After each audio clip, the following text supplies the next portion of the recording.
Kasus OCCRP tidak ada bukti atau dinyatakan tidak ada bukti. Kasus Blok Medan memang tidak ada bukti atau dinyatakan tidak ada bukti. Kasus CRBI tidak ada bukti atau dinyatakan tidak ada bukti. Supaya ringan, maksudnya kalau tidak ada bukti memang faktanya tidak ada bukti. Kalau dinyatakan tidak ada bukti berarti ada cawe-cawe. Kurang lebih begitu kan?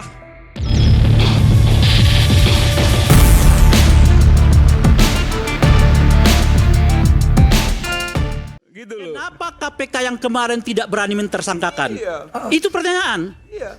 Mengapa mereka nggak berani mentersangkakan? Jawab Yud. Nah, iya, artinya Bung, Jawab Yud.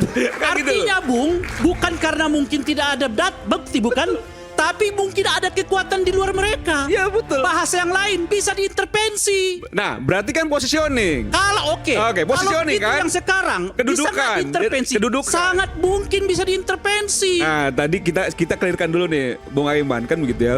Yudi tadi sudah jelaskan lah soal bagaimana proses di KPK. Jadi kalau dimaksud sama Ray Rangkuti bahwa ketika ada pesanan itu akan mudah untuk disiasati, ternyata pada kasus Formula E kan tidak bisa disiasati kalau itu kita duga adalah pesanan. Saya sudah Itu satu. tanya, memang tidak ada buktinya atau dinyatakan tidak ada bukti? Iya, dan nyatanya kan memang juga tidak terbukti kan? Kata siapa? Ya buktinya kan tidak jadi tersangka. Oh iya, Iya, sampai iya. sekarang kalau Iya. itu memang tidak, Iya, itu secara persoalannya tidak dinyatakan tersangka karena tidak ada bukti atau dinyatakan tidak ada bukti. Kasus OCCRP tidak ada bukti atau dinyatakan dinyatakan tidak ada bukti. Kasus Blok Medan memang tidak ada bukti atau dinyatakan tidak ada bukti. Kasus CRBI tidak ada bukti atau dinyatakan tidak ada bukti. Supaya ringan, maksudnya kalau tidak ada bukti memang faktanya tidak ada bukti. Kalau dinyatakan tidak ada bukti berarti ada cawe-cawe. Kurang lebih begitu kan? Oke. Clear kan? Siapa yang mau dilaporin? Ya, Deddy Storus atas pernyataannya terkait dengan di tanggal 14 Desember yang lalu. Ini berarti betul Pak Jokowi marah dong lewat Anda kemudian melaporkan. Yang pasti kami sangat marah. Gitu loh. Kami sangat marah karena begini ya. Kalau misalnya namanya Pak Jokowi itu buruk, nama kami juga secara organisasi kan juga buruk juga. Jadi standingnya jelas itu. Nah, bahwa memang kami ingin melaporkan besok ke Barreskrim Mabes Polri maupun ke MKD, tentu dengan kajian yang mendalam. Apa yang akan kita laporkan? Tunggu besok. Itu satu. Yang kedua, kenapa kami laporkan? Karena memang ini sudah berkali-kali serangan-serangan ini yang menurut kami sudah tidak lagi bisa dibiarkan dan tidak bisa lagi dibenarkan. Sejak Pak Jokowi jadi gubernur Jakarta sampai dia menyalonkan diri jadi calon presiden 2014, 2019 sampai dia pensiun, saya tetap ada bersama Jokowi. Itu hak lah, hak mau melaporkan ke MKD, mau ke polisi itu kan hak warga negara untuk melaporkan hal tersebut kalau memang dia ada kerugian. Yang penting kan di situ kan ada standingnya jelas. Kalau yang kami tahu biasanya itu kan itu adalah delik aduan yang bersangkutan yang melapor. Yang dirugikan. Tapi terserah lah gimana besok itu. Yang ingin saya tegaskan di sini adalah soal kasus cawe-cawe. Pertama, kalau kawan-kawan mau melaporkan Bung Deddy besok ke Mabes Polri dan Barreskrim, MKD. ya saya jelas menyesalkan. Begitu banyak persoalan di Republik ini, masa kasus soal yang begitu Anda harus laporkan ke Barreskrim gitu. Ya Anda laporkan itu OCCRP, Blok Medan, itu pagar bambu kok masih sampai kepala desa, itu Pertamina masih 9 orang, dan sebagainya. Pergunakan dong kekuatan yang ada pada dirimu itu untuk bertindak lebih besar dari sekedar ya mengadukan saudara Deddy Sitorus gitu loh. Ini sedih kita melihatnya gitu loh. Sedih kenapa gitu? Karena ada kekuatan besar bertindak kecil. Urusannya hanya individu. Padahal di belakang dia itu puluhan, ratusan, bahkan mungkin ribuan orang. Ayo pakai kekuatan itu untuk benar-benar menghantam apa yang disebut tadi oleh Bung Noel sebagai tikus-tikus negara. 1.000 triliun Bung. Masa cuma 9 orang sebagai tersangka? Pagar bambu Bung, masa kepala desa aja yang tersangka?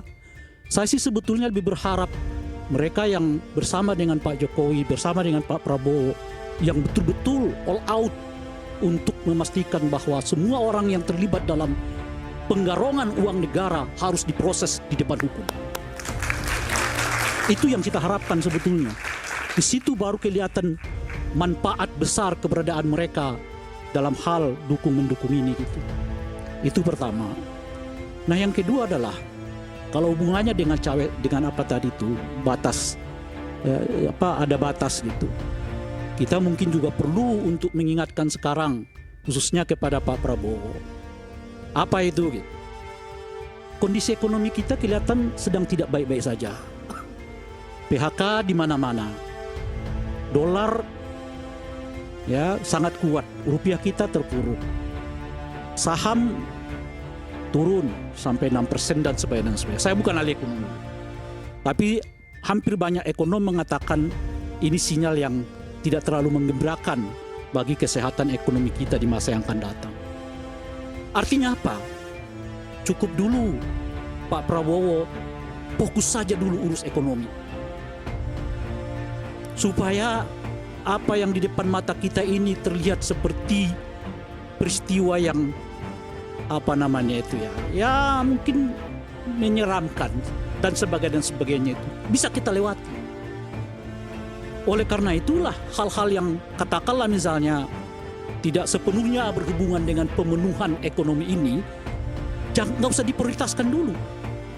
Apa itu? Antara lain soal revisi undang-undang TNI yang justru menimbulkan gejolak di tengah masyarakat, di tengah persoalan ekonomi kita yang sedang memburuk. Maka dan oleh karena itulah saya meminta kepada Pak Prabowo hentikan pembahasan RUU TNI karena itu justru menambah persoalan di dalam bangsa kita. Apa urgensinya? Apa signifikansinya sehingga kelihatan itu harus ya dibahas dengan sesegera mungkin, di mana justru supremasi sipil ya terancam akibat makin meluasnya keterlibatan TNI di dalam ranah sipil. Kita ini kan kawan-kawan sekalian ya, kesulitan kita itu. Kita mau masuk politik, dinasti politik udah merajalela di sana. Kita mau bidang ekonomi, oligarki dengan para taipan sudah masuk di sana. Kita mau menjadi pejabat, TNI, Polri juga ikut-ikutan ke sana. Bagian kita itu apa? Mau komisaris harus jadi Jokowi mania dulu mungkin, Prabowo mania dulu mungkin, baru dapat jabatan komisaris. Lalu kita ini kebagian apa? Itulah kawan-kawan sekalian makna dari saya betul-betul tidak setuju pada dinasti politik. Karena membuat fairness dalam salah satu prinsip pemilu yang paling penting itu tidak dapat terwujudkan.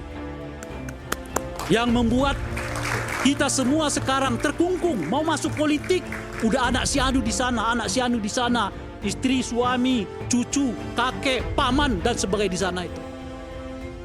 Ekonomi dua kasai parat. Apalagi komisaris, teman-teman presiden. Apalagi yang tidak dikuasai oleh orang-orang sekitar istana.